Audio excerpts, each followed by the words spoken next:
Hello, hello. Black Friday time. Hey, you guys.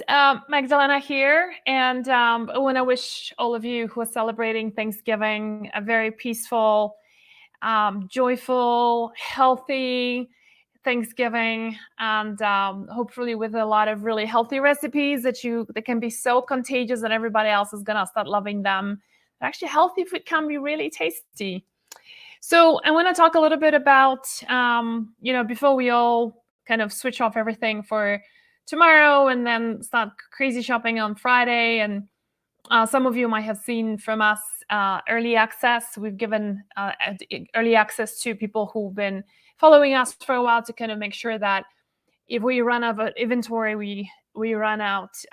You get to it before we run out, basically. So post your questions or whatever questions you might have. If I know many of you here are our big supporters, and I want to thank you for the years of support and supporting a smaller brand that is really dedicated to, helping women balance hormones in most natural ways possible. But also, we pay an incredible amount of time and attention to producing top quality products. I personally take all our supplements. I would never put anything in my body that isn't super clean, tested and proven in a facility that is that I trust. And therefore, I would never sell you anything that I don't trust or I use it myself. Most of our team members are also using most of our supplements. Many of them are using our skincare products as well. So, again, I want to say thank you for all the support that you've given us over the years.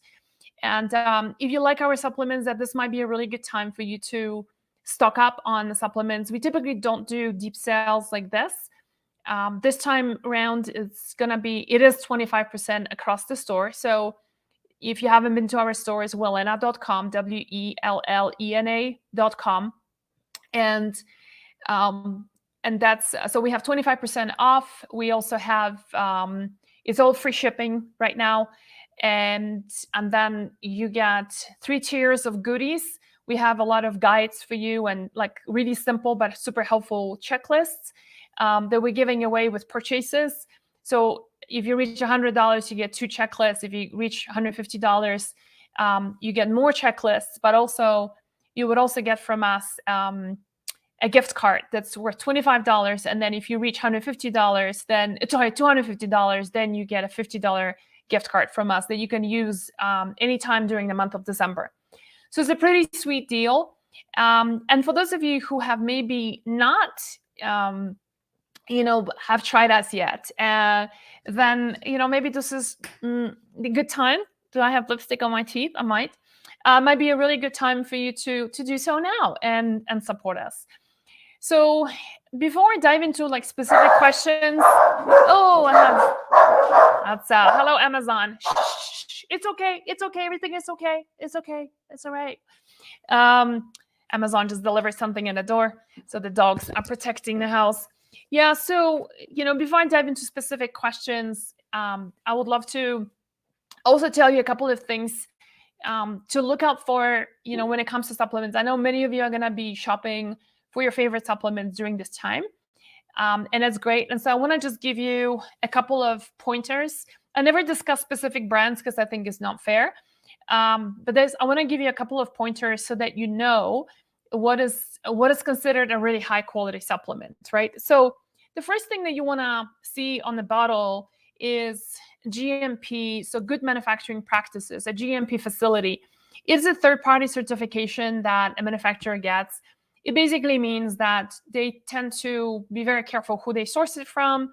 They're very careful what they put on the labels. They have self-regulatory, people who are actually working with the FDA to make sure everything is in compliance, whatever it puts on. So basically, no product goes out with outrageous claims like, whatever sulforaphane heals cancer kind of a thing. Like, we can't say that. But there's some people who do that. So GMP is the first thing you want to see on the label. One other thing that is just super easy to spot is any supplements they use generally in their range. It doesn't have to be in every supplement, but in their range, if they're using things like magnesium oxide, that's a dead giveaway for us that it is just a cheaply made supplement. Magnesium oxide can be used as a filler. So sometimes you have a substance that needs to be, combined with something else to fill up a capsule. Magnesium oxide is a very cheap filler. Unfortunately, it doesn't create very good results in the body itself. And so, and generally when a manufacturer uses magnesium oxide, then it'll mean that they tend to be going on a cheap side when it comes to sourcing ingredients. So one of the best things you can do is just take a look at your supplements, take a look at their magnesium line or their multivitamin. Those are the easiest things to find, and you will see that they are using magnesium oxide. If I were you, I would not put that in your body, but it's also kind of question the quality of that supplement line overall. So needless to say, we don't use magnesium oxide in our line. The other thing that you can really look for that's just very easy to spot is if it's a multivitamin or it's a B vitamin, we want to make sure that the B12 is in a methylated form. And so we want to look for methylcobalamin and not in a cyanocobalamin form, okay? So cyano, like cyanoid, it's not the best thing for your body. You want to be looking for cobalamin in a methylated form, and so that's a really good one. Another one is like if you're looking at this brand's supplement line and look at the multivitamin, another thing to look for is folic, whether they're using folic acid or folate. Very big difference. Folate is natural occurring vitamin B, where folic acid is synthetic. Problem with the synthetic form of vitamin B, it's not very well absorbed by the body. In fact, people who are sensitive, they tend to have an issue with that altogether, and it's just it's causing actually more damage to the body, inflammatory speaking, rather than actually helping you. Okay, so those are some of the big ones, to look for. Something else comes to mind is, there's another one that is a stabilizer that some manufacturers use, and that will be titanium oxide. And so titanium oxide is something that we should also be avoiding in a supplement. So that's another thing that you want to look for. Okay. So there's a couple of questions that came in. Again, I'll dive into those in just a second. I want to maybe talk about the books first. So a couple of things. There's always a questions about, especially going into New Year, you might be like, I don't want to do supplements. I just want to do diet changes. And it's a really great idea for you to consider, going into New Year after the festivities are over, to really looking into your diet. Supplements, I always say, supplements work to a large degree, but they really work magic when you combine it with a really clean anti-inflammatory diet. It doesn't have to be boring. It doesn't have to be, plainless or difficult to make. It can really be pretty simple and delicious. So there's my first book came out about 4 years ago. It's called Cooking for Hormone Balance. You can get that on Amazon. There's no specific Black Friday deals as such. I can't control the price of the book just because it is published by HarperCollins, so it's out of my control. If you're outside of the United States, you can buy this book on bookdepository.com. Now, what is it? And then my second book is called Overcoming Estrogen Dominance. So what's the difference between these two is one of the common questions we get. Cooking for Hormone Balance, I wrote this more for, covering the foundation pretty much for any hormonal imbalances. However, it does cover everything from Hashimoto's and thyroid disease. It covers menopause and perimenopause. It covers PCOS in here, right? So it just it's got a really broad range of different hormonal imbalances, including estrogen dominance, boosting progesterone, adrenal healing. There's also one on that, and raising low testosterone levels. So those are some of the protocols that are in this book here, and it's got over 125, and it's got 125 exactly recipes. Now, Overcoming Estrogen Dominance came out 2 years ago, and this is a book that I worked on it for 2 years, and as the name implies, it's specifically dedicated to women with estrogen dominance. So there is estrogen dominance in here, but I don't go into as much detail as I go in here.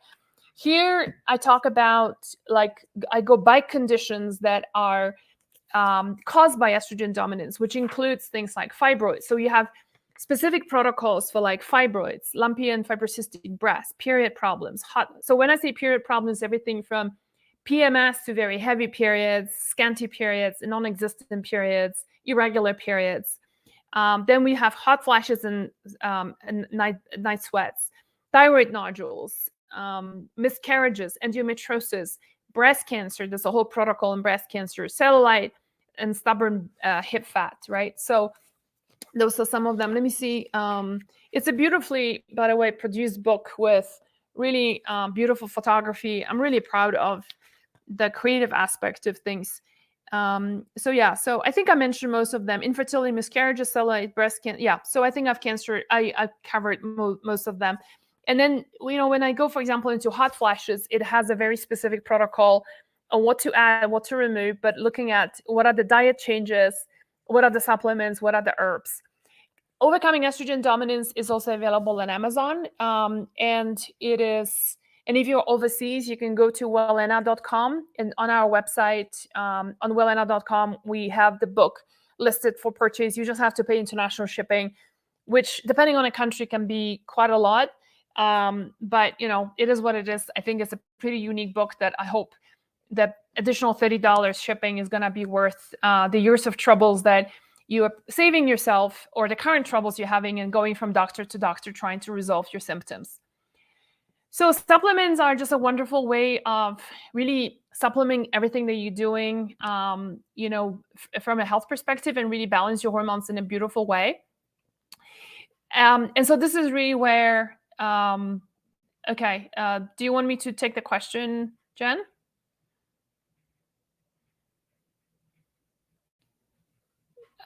Is there a question that do you want me to answer? It's a very long one. Okay. All right. No worries. So let's dive into some of the questions that we are getting from on Instagram. So one question says, curious, I started the estrogen reset kit and my breasts have been sore since I added in DIM. Yeah. So that's very common. So let me address that. One of the things that happened in the in the industry, in the supplement industry, that DIM got the name of being the estrogen buster. In fact, if you go on Amazon and you look up DIM, there's companies that are kind of like estrogen buster. And the thing is that it's only a half story told. So in order to answer that question, let me just tell you that estrogen needs to be metabolized and cleared out of the body in two, you may argue, three phases. The first one is the first two phases are in the liver. You have phase 1 and phase 2 liver detoxification, and phase 3, you might say, is actually pooping things out. If we don't poop, it's not gonna be helpful. So what happens is DIM upregulates the first part of the liver detoxification, opening up the floodgates over to phase 2. Now, in phase 2, it doesn't have equally wide doors to receive that flood of metabolites. Then this is when issues start happening. So like this person on Instagram is just saying that she, after adding DIM, things have been worse. So first you have to remember the estrogen reset kit is, oh, I see. So I think she had, right. So our estrogen reset kit is designed specifically to address estrogen dominance, but we recommend always to use DIM as the last one. And that's the very reason why we do that, is because some people, your liver might be really well functioning in the first phase and you don't need that DIM support. Most of the time I see people needing support in the phase 2. And in the phase 2, this is where we use other supplements like calcium D-glucarate and sulforaphane, and they really support the phase 2 liver detoxification.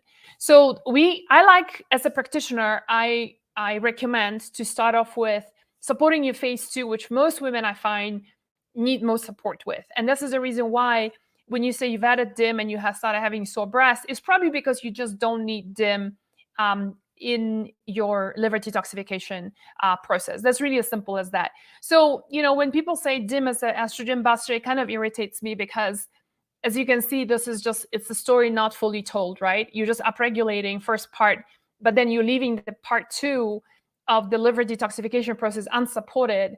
So it's a little bit like, yeah, they kind of orphaned it, in a way, and that's not great. So this is the reason why a lot of people feel that DIM at first helps them and then it stops helping them, right? Because they're not supporting their phase 2, or they feel that it just doesn't do anything for them, nothing has changed. Or they will say, I actually feel worse. So like this person here, I'm sorry, I don't see your name. It's just got like scrambled strange names. Name on Instagram. So great question on that one. And our estrogen reset kit right now is also 25% off. So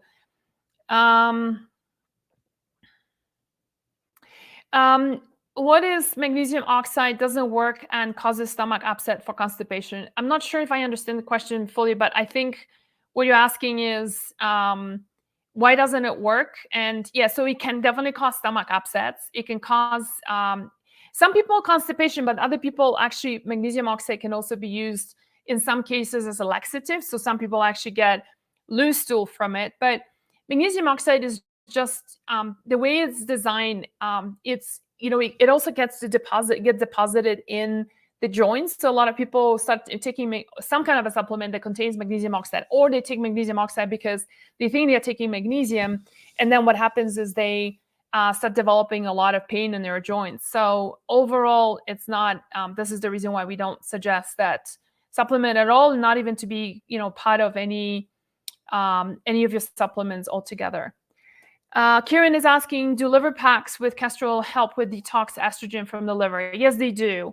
I'm a big fan of that. We don't sell them on our website, but definitely this is very helpful to incorporate that as part of your routine.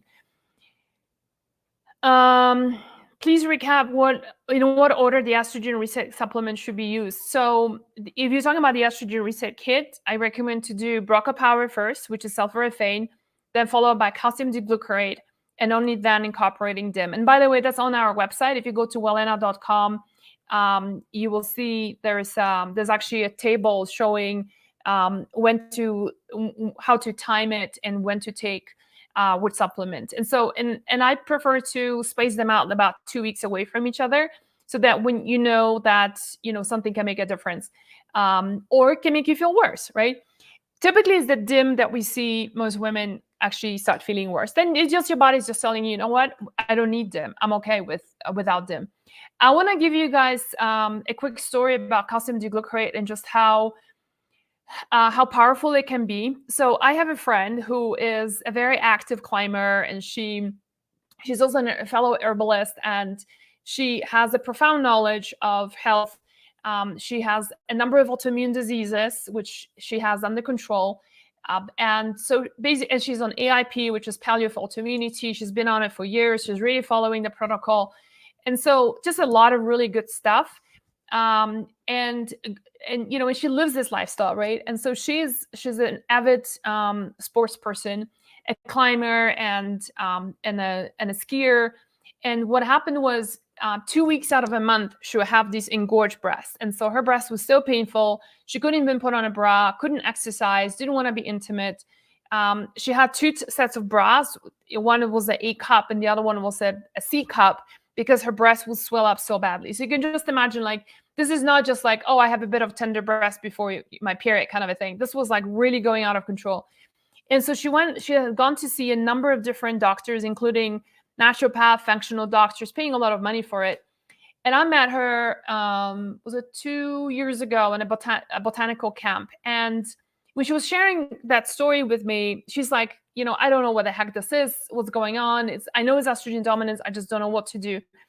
And I said to her, and so she had taken DIM, sulforaphane, so like the equivalent of our Broca Power. She has taken magnesium, hips and loads. She had taken a resveratrol, NAC, and just something else I'm forgetting. Anyway, the point is that none of that was helping her. And then I said to her, have you tried calcium D-glucarate? And she's like, no, what's that? And a lot of people think it's calcium for your bones. It's not. It just happens to be calcium is just a carrier that the glucuronic acid gets attached to it. And the interesting thing is that in the liver part 2 detoxification I talked about, there is a couple of pathways that they need to be supported in order to bind up and evacuate estrogen. Methylation pathway, sulfation pathway. There's one more pathway called the glucuronation pathway. And calcium deglucarate and glucuronic acid specifically works on that pathway. Now, that pathway gets to be exhausted from environmental toxins, but also from prescription drugs. In fact, I first found out about calcium deglucarate about 7 years ago from a friend of mine who was an ER doctor, and she said that whenever she would have people go through an ER treatment, right, and they are just obviously putting a lot of drugs in them, in order to detox them, she'll give them calcium deglucarate after the procedures, because it's a wonderful way of detoxifying the body from a lot of the meds. So it could be that, my friend's pathway was texted out because of whatever maybe stuff that she has taken in the past and never really supported her properly. But it was that one supplement that just made a profound difference in her own journey, so much so that she has no breast pain now whatsoever. So, okay, so let's take some other questions. Why don't we take one from Jen? Why don't we take one from Facebook and display it, and I'll answer it.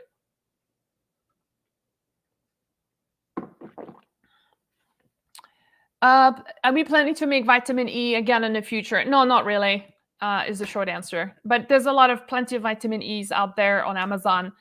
Just look for the qualities that we always mention.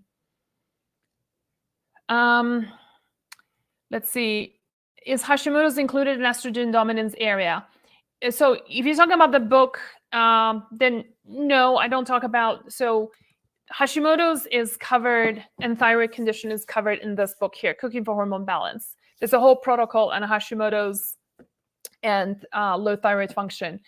However, I'm glad you're asking that, because, hormonal imbalances don't exist from away from each other, right? So they're a little bit like an orchestra that plays together. So it's very rare that a woman would only have one hormonal imbalance. Like, for example, when I had Hashimoto's and low thyroid function, I also had estrogen dominance, right?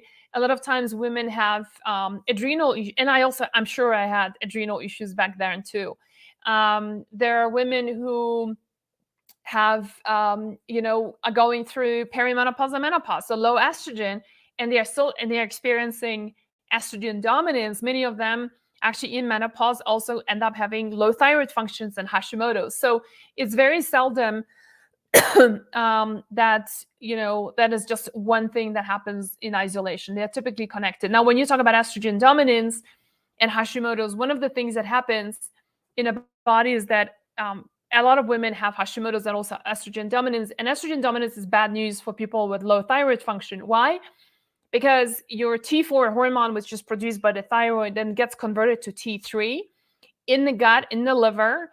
But there's a few other things that also inhibit that conversion. And what's the big deal about T3? T3 is a hormone that you have most of your receptors in the body, including sharp brain, beautiful hair, nice skin, good energy, ability to lose weight, all of that. It all comes from T3. T3 is your working thyroid hormone, not T4. So there's a few things that inhibit the conversion of T4 to T3, and estrogen dominance is one of them. Excess estrogen is one of them. So, I think anybody who's got Hashimoto's, the primary objective is to heal the gut, detox the body, and then in due course address estrogen dominance. And that's going to support your thyroid in a huge way. Okay. Hey, you guys, there's so many of you asking me to requesting access to my live video. I can't do that. It's my show. Okay. Any ideas on on cats with hyperthyroidism? Okay, we don't do cats here. All right. Fibroids and uterus, somebody's asking on Instagram. Yeah, so fibroids, uterine fibroids are a big cause of them is estrogen dominance and inflammation. The good news is that we've got some products on that. First of all, if you've got fibroids, uterine fibroids, first thing you get this book and follow the fibroid protocol. It's all laid out for you. One of the things you find in the protocol is a wonderful supplement. It's an enzyme called nattokinase. Nattokinase has been shown to chomp up the tissue. It's an enzyme that chomps down the tissue, specifically has an affinity for fibroids. And so we have that product in our store called Fibro Support. That's 25% off right now. So that's a really great one. Additionally, what you can also do, which I think is in the book as well, is start doing castor oil packs on your abdomen when you have fibroids. And so if you combine that, the clean diet, especially when the fibroid is still in a small, like if it's an orange size fibroid, that is a tough one. And typically they don't shrink from that point on. But if you're catching it early or you had a removal done, however, whatever way, then, fibroids come back. That's one of the, shitty things about them is they do come back. But if you do the right things and prevent them from coming back, which is addressing estrogen dominance and lowering an inflammation, then you basically would not have to struggle with them. So Jen, who's helping me here today, just posted the link to Fibro Support. And for those of you guys on Instagram, our website is wellena.com, WELLENA.com, and you will see, just look for fibroids, and there is Fibro Support. It's going to pop up right there. Let's see. Please help with bowel regularity and urges to have a bowel movement. So yeah, so we have actually, Sharon is asking about that. Sharon, I have written a very exhaustive article about constipation. If you go to hormones with an S, hormonesbalance.com, there is a whole article about constipation, and I've spent, actually many times I went back there revising it and just adding things as they come, because constipation, then thank you for asking for that, because constipation is just bad news, especially for women, because what happens is we recycle the hormones that we should be pooping out. You guys, the way this whole thing works with the endocrine system is that hormones are produced, they go into the receptors, they get their work done, and then when they're not needed, they get back into the bloodstream, they go in through the liver, they get filtered out into the large intestine, and then we should be pooping them out, right? So when you're not pooping them out, if everything gets reabsorbed. And Jen just posted a constipation article for those of you watching on Facebook. So there's a whole bunch of things you can do, just quickly, a few things that come to mind really fast. Like a lot of people go hydration and fiber. Yeah, sure. But I have a feeling like most of you here, you are so health aware. You have got I've got that covered. It's not helping me, right? And I hear you. So other things is addressing food sensitivities. A lot of people can't poop properly after eating dairy. I'm one of them. For some people, it's gluten. So you need to experiment with these two and see whether that helps. Deficiency in magnesium could be another one. So doing things like magnesium citrate, magnesium glycinate can really help to move the bowels, right? And there's a whole bunch of other ideas in there. So hopefully, Sharon, that's going to help you. And I hope you implement it, because that is really important, and it just helps you with all these just overall detox and just feeling a lot more energetic. And so there's more questions about fibroids, so I hope I've answered those. Okay, Jen, why don't we take some from Facebook and YouTube? Okay, so the question is from Charlotte. Last time I got my blood work checked by doctor, said my body doesn't make progesterone. Do you recommend a cream I can use? I would use it every day or just a week before my time the month begins. Also, do you take one-on-one clients? I live in Colorado. Yeah, so the quick question is no, I don't provide any more consults, but if you reach out to our team, support@hormonesbalance.com, we can connect you with some practitioners we recommend highly. And I actually, when I have a need, I go to them myself too. Jen, can we put the question back up again? Because I kind of forgot. So about using progesterone. Hey, you guys, so by the way, when you're shopping with us right now, one of the checklists that we're giving away is a progesterone checklist. It's everything you need to know about progesterone: how much, when to apply, where to apply, and stuff like that. Just like a super quick overview of that. Yeah, progesterone can be extremely helpful for those of you who are struggling with sleep. You turn 45, anxiety starts creeping in, you start getting hot flashes, night sweats. Progesterone can be a magnificent and very safe hormone to use, right? So the trick is I personally love to use it on thin skin and thick skin. So fat areas will be like the abdomen, on the inner thighs. And the reason why you do that is you do half dose on a thin skin and half dose on a thick skin or fat tissue, is because you're getting fast absorption from thin skin, and then from on your thighs or fatty areas, it's gonna be like low dosage, low deferred absorption, right? So this is where, so then that way you get it like throughout the night. Progesterone is typically prescribed for the night. However, if you find yourself being really anxious during the day, there's nothing wrong with doing progesterone in the day as well. If you're very sensitive to things, we always recommend to start off with the lowest dosage of something like as little as 5 milligrams. So like we sell progesterone in a cream form and an oil form. If you're doing that in in a cream form, instead of doing 4 pumps, you just do 1 pump and then put it on your wrist. You can put it on your, on your neck, and just see how you respond. But the typical dose is 20 milligrams at night. If you feel like it's not enough and you feel great, but you're during the day, you have some anxiety creeping in, then you can do that in the morning as well. Okay. The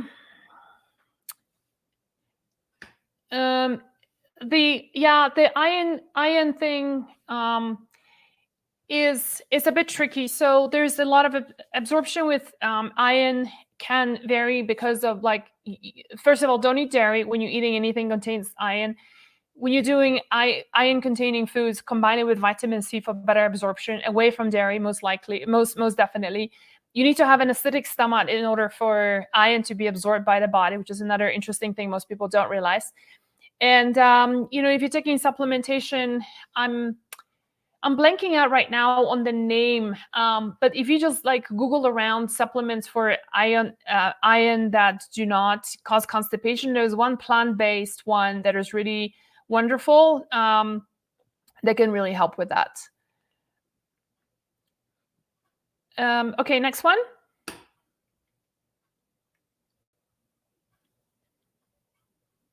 Supplements for mood swings, Krista is asking. So it all depends what causes these mood swings, right? If you find your mood swings are like close to if you're still cycling and they're close to your cycle, then it's something to consider that it could be due to estrogen dominance, which is a very common symptom of it, is mood swings, especially before your period. Some women also experience that during their ovulations. It's kind of ironic, right? Because during ovulation was supposed to be like all sexy and receiving and all of that, and some women are like, argh. So it's so it's again, it's about addressing, Krista, estrogen dominance. If you feel like this is and if you typically, if you have mood swings and estrogen dominance, you probably have a lot of other symptoms related to estrogen dominance. So go on our website, like hormonesbalance.com. That's the educational part of our practice, and just enter estrogen dominance. There's tons of articles there, and it'll show you the symptoms, and then addressing estrogen dominance with a diet. So whoops, sorry, Instagram, I dropped the phone. Addressing estrogen dominance starting with a diet, then adding like the estrogen reset kit can really help you feel a lot better. Okay, let's see. Thanks for the session. What if you have thyroid issues and can't take Broca Power, but want to still use DIM and calcium D-glucarate? Crystal, are you asking that you can't take Broca Power because it's a cruciferous vegetable and you have a fear of that? Is that the reason why you're asking? And while I'm waiting for your response, I will just say that there is a big misconception about the whole thing with cruciferous vegetables. People cutting them out of their diet and not right. So she's afraid of Broca Power. So let me just say this: for all these years that I've been in practice, I have seen people removing cruciferous vegetables. Did their thyroid function improve? No. Unless you're talking about someone who's like putting a bunch of kale like this every day, 2 times a day to a smoothie, yeah, that I don't recommend doing, right? But I have actually never seen anyone reducing cruciferous vegetables, I repeat this again, and then having improved thyroid function. So get updated, Chris, on thyroid nutrition. Dr. Isabella Wentz is a good resource for that. I also cover thyroid because I had a history of thyroid and Hashimoto's disease. And, we don't remove cruciferous vegetables to heal the thyroid. The most important thing with the thyroid is to heal the gut. optimize the liver function, that's going to be the most important one. So there's no reason not to take Broca Power. Plus, it's the sulforaphane is such a concentrated form that it's not going to impact your thyroid in any way. Okay, so Dupe is asking, how do you extend the follicular phase? Always short luteal phase is mentioned, but cannot find any advice for short follicular phase. So, one thing you could do is start supporting more of estrogen production in your body. So one of the easiest thing to do is to do flaxseed. If you do flaxseed for, if you're familiar with, are you familiar with the seed rotation method? That's actually one of the gifts we're giving away, the complete guide to seed rotation with a purchase. I think if you reach $150, you get the seed rotation full thing from us, including recipes in there. So anyway, flaxseed is full of phytoestrogens, and is a really great way to extend your follicular phase. So because that's where estrogen is dominant during that time.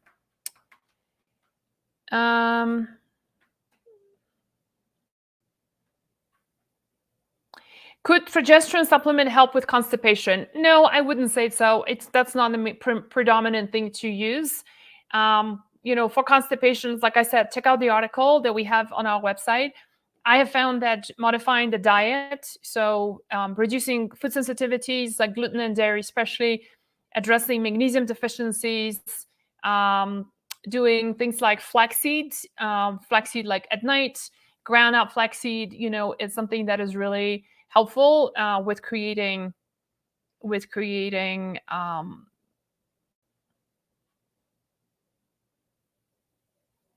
good healthy bowel movements. Okay. Any cure for PMDD? So PMDD is the estrogen dominance spectrum as well. And I'm wondering whether you've tried doing some of the things that, we talk about here a lot in Hormones Balance, right? Modifying your diet, eliminating all the inflammatory foods, supporting that with magnesium, supporting that with proper estrogen metabolism, like with supplements like DIM, sulforaphane, calcium D-glucarate, right? And so I'm curious if you have done all of that, because PMDD is a tough one, but it can be the symptoms of that can be significantly reduced when you do all of that. So there is one. Let me just show this one. So is there any help with hormonal anxiety due to hysterectomy? So interestingly, after having a hysterectomy, and let me just make a little note here that a lot of people say, oh, a full hysterectomy, a partial hysterectomy is a better option because they're leaving the ovaries, right? And it is somewhat not correct because it is true in the short term, but in the long term that is not correct, because what happens is when the uterus is removed, the uterus is the major carrier of blood flow into the ovaries. So over time, when there's no blood flow to the ovaries die off. So actually women who have partial hysterectomy kind of are given the false illusion that they're going to be okay, the hormones are going to be produced, and that's actually not correct. They start feeling, having a lot of challenges, and they don't know where this is coming from. Now, the standard protocol, the standard care in allopathic medicine is that when you have a hysterectomy, the best they will do is put you on estrogen and nothing else. I don't understand why that is so. I was told that the reason why they don't put you on progesterone is because you don't have a uterus anymore. Progesterone is there. Estrogen makes this, builds up the uterus, right? Progesterone comes in and is like slashes it, right? And so when you have no uterus, you don't need progesterone for that. So it's a very sad and very myopic look at progesterone as in only having the function in the uterus, but it's not. Progesterone is also helping us with having healthy LDL cholesterol, so the good cholesterol. It helps us with balancing estrogen, and specifically estradiol, which is the aggressive estrogen. It helps us sleep. It helps us with anxiety. Progesterone works on the same receptors as GABA in the brain, and GABA is a calming amino acid, right? So, Krista, I would say one of the first things to do is talk to your provider about adding progesterone, or if you feel like you want to experiment yourself. Progesterone is a very benign hormone. That's why we sell it over the counter in our store. You can check out our cream or oil progesterone that are just really wonderful. Annette is asking, let me take one question from Instagram. Can you take flaxseed? I've got endometriosis and a history of uterine fibroids. So the answer is a resounding yes, you can and you should, for two reasons. Flaxseed, even though they contain estrogens, they actually contain what we call clean estrogens. Now, not all estrogen is really bad. Estrogen is something that you need to function properly. And so I know a lot of time when I talk about estrogen dominance, you guys would be like, oh my God, I'm estrogen dominant. I've got estrogen dominance. I should not be taking anything that contains estrogen, right? I mean, it's a plausible, course of action or a line of thought. The problem is that the issue with estrogen is a little bit more complex than that. And the simple version of that is that you need to have, as estrogen there is clean estrogens that are helpful. They make us a woman. They give you boobs and periods and moist vaginas and good brain function and sleep, all of that, right? Strong bones, healthy skin. Like, we could not function without estrogen. There is also something called the dirty estrogens. Those are estrogens that get metabolized in a way that is harmful to the body, right? So this is where a lot of the symptoms of estrogen dominance, with breast cancer, a lot of estrogenic cancers grow due to these metabolites.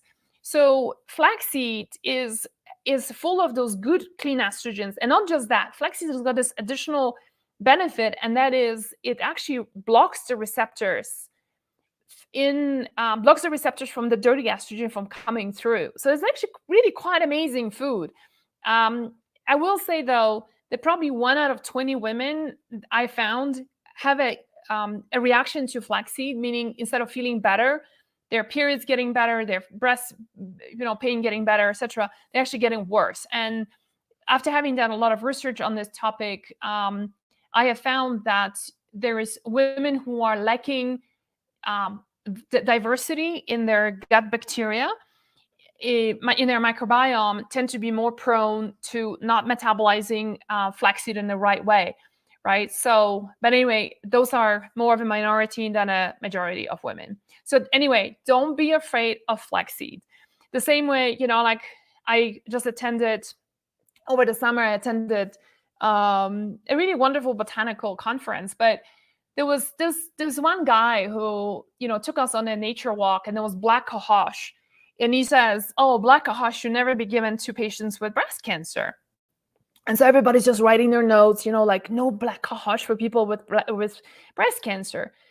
And I'm like, the guy had a huge ego, so I just zapped my mouth and said nothing. But I'm thinking to myself, gosh, this is like yet another disservice that's given to practitioners, and then they will give it to the patients, because black cohosh is estrogenic. That is correct. However, it doesn't give you the bad estrogen that the metabolites, like for those of you who have done Dutch before and you've seen your 2, 4, and 16 hydroxyestrogen metabolites, you'll see that the 4 and the 16 are trouble. The 2-1 is a protective one.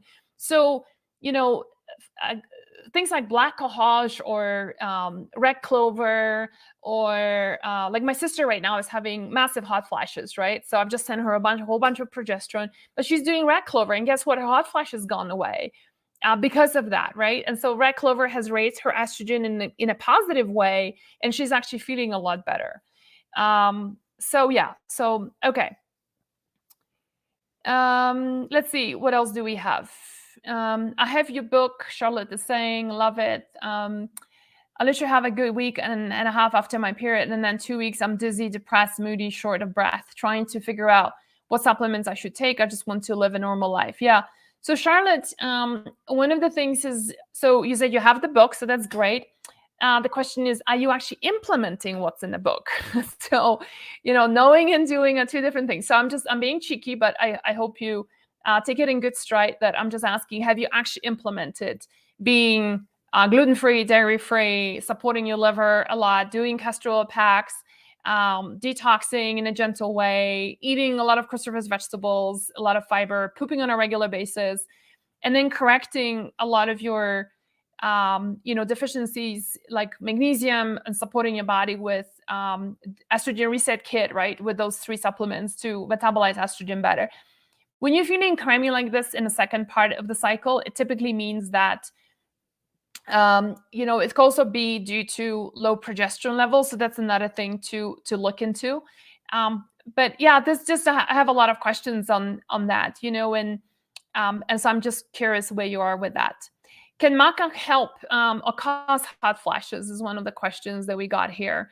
A poorly made maca can, especially the one that some women cannot do raw maca. And that can give them a lot of like digestive issues and inflammation that can then turn into hot flashes. But maca should be actually, our good friend, Dr. Anna Kebeka, has a product called Mighty Maca, and that's a very well-made maca that actually helps women, can actually help women overcome hot flashes. We've got a question here on how to reduce prostaglandins. So prostaglandins are basically, you have 2 types of, so I'm assuming you're asking about the inflammatory prostaglandins, because there are the anti-inflammatory prostaglandins and the inflammatory prostaglandins. So I'm assuming you're asking about the reduction of the inflammatory ones that can cause a lot of pain and inflammation. And the answer is a couple of ways. One is gamma-linolenic acid. So that's found in evening primrose oil, or it's found in borage oil. We have a fantastic product called GLA Maximus that's derived from borage oil. I like that better because it contains about 3.5 times more gamma-linolenic acid as compared to evening primrose oil. But that's exactly what it does. And one of the cool things, you guys, I want to give you a hack, is that the gamma-linolenic acid, if you take it internally, it works great. But you can also open up the capsule and apply it. For example, if you have painful breasts, you can apply it on your breasts. Or if you have a terrible uterine pain, if you have a terrible uterine pain, you go and see a doctor, okay? But like if you have, say, a heavy period, right, and it's really painful, then just opening it up and then putting on your abdomen can be super helpful. GLA also works specifically on the prostaglandins and reducing the inflammatory ones. The other thing you can do for prostaglandins is castor oil packs, right? So if it's on the breast, if it's on the uterus, on the thyroid, is actually fantastic. Hey, you guys, you might have seen, I'm sure you have seen our Happy Sisters product that we just released like literally a month ago.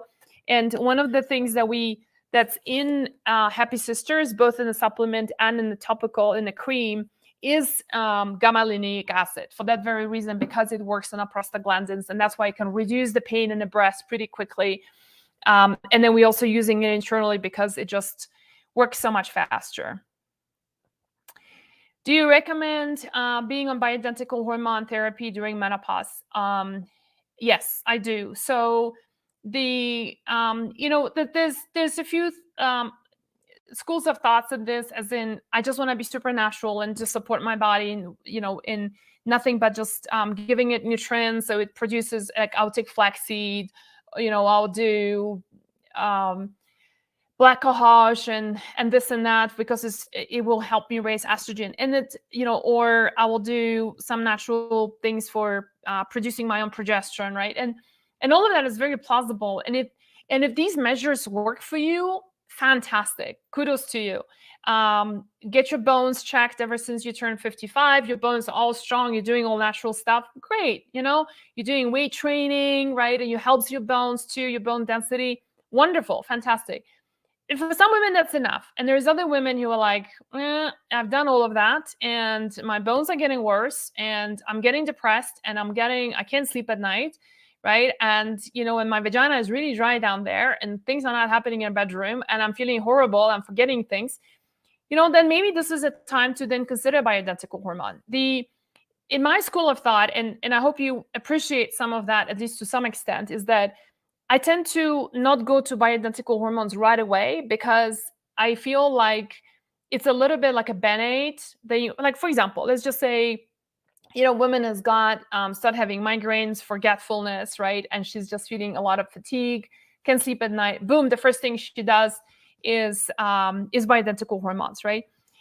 To help her. And that's okay, but a lot of the time, the reason why she's experiencing a lot of the symptoms I just mentioned is because She's very inflamed. She's having a really poor diet. Is the gluten that's causing the migraines? Is the coffee that's drunk at 5 p.m., 4 p.m. that causes her sleeplessness, right? And so on and so forth. And so this is the reason why I'm of the belief that kind of like clear up your foundation first, right? And that's why you guys have written the books. I mean, books really are not. It's hell of a lot of work. It's 2 years of my life to put these books together. And 2 years here, 2 years here, right? And financially, it's not very rewarding. I'll tell you that much from an author. These things are not making us money. But the reason why I write books is because I really want to be in integrity with what really works, and that is to really help you clean up your diet as the foundational part to your to your protocols. And so when you fix that, a lot of the time, a lot of other things start feeling a lot better really quickly. All right, let's see what other. Let me take like literally one or two more questions, and Jen, let's take something from Facebook. Let's see what do we have. How do you suggest to combat the lack of diversity in the microbiome? Yeah, so that's a bit of a complex question, but the short answer of that will be using a mixture of prebiotics, various probiotics, and mixing them and rotating them. Spore biotics, soil-based probiotics, right? Those are like the four things. And the thing is, depending on what you're short on, different people have different responses. Some people will be like, I took the soil probiotics, didn't do anything for me. That was me. Maybe I'm not short on them, right? But there's other people who are like, take a prebiotic, or they will take a spore-based probiotic, right? And then go like, oh my God, this has changed my life. So you kind of have to figure out what is it what's causing the issue. Okay. What else? Oh yeah, and then also, sorry, let me just go back to the other thing about diversifying the microbiome is also to eat a lot more resistant starch. So resistant starch will be things like green banana flour. So learn how to make pancakes, for example, with green banana flour. It could also be from cold potatoes. So like cold potato salads are great. You can also look into cold rice. So like if you're buying rice from like Whole Foods, sushi, it's all cold rice. That's a good one. Acacia gum is another one that's just a wonderful probiotic as well. So those are just, some resistant starch and probiotics. It really gives you. And then don't forget about fermented foods, right? One disclaimer here: I do not suggest to be getting drinking a lot of kombucha. Kombucha is very high in yeast, same as you guys might have seen, we have released this chart showing the worst and the best alcohol going into the holiday season, right? And on the right side was like the worst, and then the worst was like beer, cider, right? All of them are very much derived from yeast, and champagne is also on that list. And just champagne is just like, and beer and cider is just like, boo, your histamine release, right? Really, really quickly.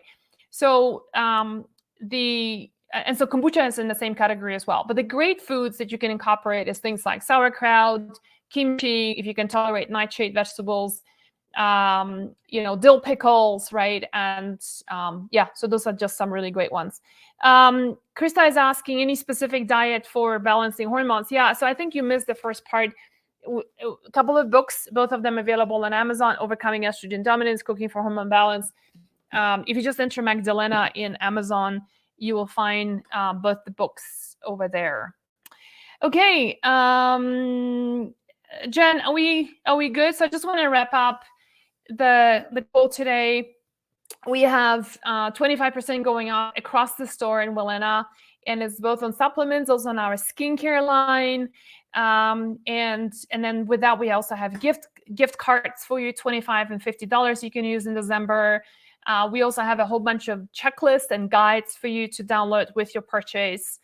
We've got all of that staggered. So check out their website. I think it's, we typically don't do many sales throughout the year. So this is really your chance of topping up your supplements or trying us out. Like if this is the first time that you're considering us.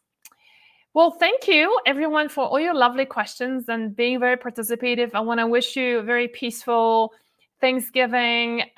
If you're going into a healthy Thanksgiving, if you're going to a gathering with, and you're suspecting a lot of really difficult conversations, I have written also an article about that. It's called Don't Apologize at a Dinner Table, just to how to deal with difficult conversations in a very constructive, positive way, not only for the receiving party, but for yourself, most importantly, so that you don't just go, you don't go crazy with commentary about, especially, I think everybody has an opinion about a diet, and the next thing that you're doing. And so I think there's different ways of deflecting that and addressing that, but it's also understanding what the other person is going through when they attack us that way. So anyway, I hope you have a really wonderful gathering, healthy meals, really healthy cooking.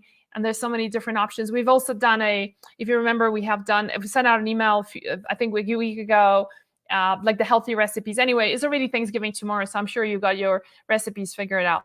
Thanks, everyone, and we'll see you soon. Bye-bye.